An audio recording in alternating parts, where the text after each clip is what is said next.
In this video, we will rationalize the denominator of the given fraction. So we have 12 upon square root of 12.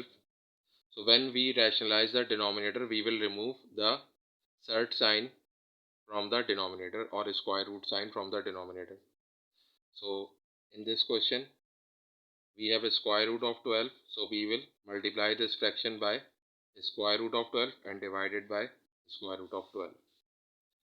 Now 12 multiplied by square root of 12 is 12 times the square root of 12, or simply 12 is square root of 12, and the square root of 12 multiplied by square root of 12 is square of square root of 12.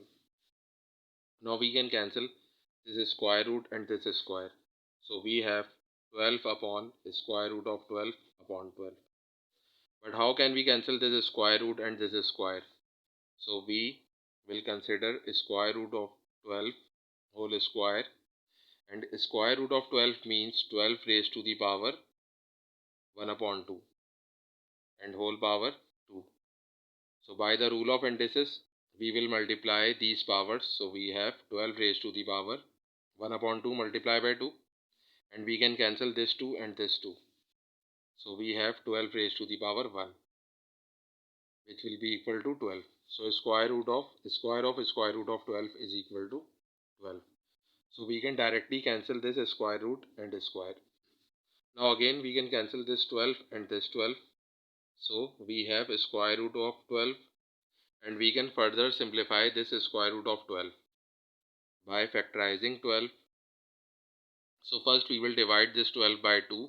So we have 6, and then divide 6 by 2. So we have 3, and divide 3 by 3. So we have 1. So the factors of 12 is 2 times 2 times 3,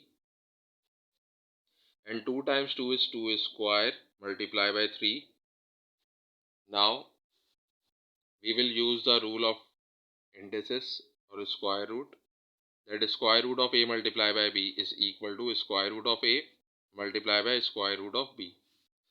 So we can break this square root into two square roots. So we have square root of 2 square multiplied by square root of 3, and again we can cancel this square root and this square. So we have 2 multiplied by square root of 3, which is equal to 2 square root of 3, and this is the required answer.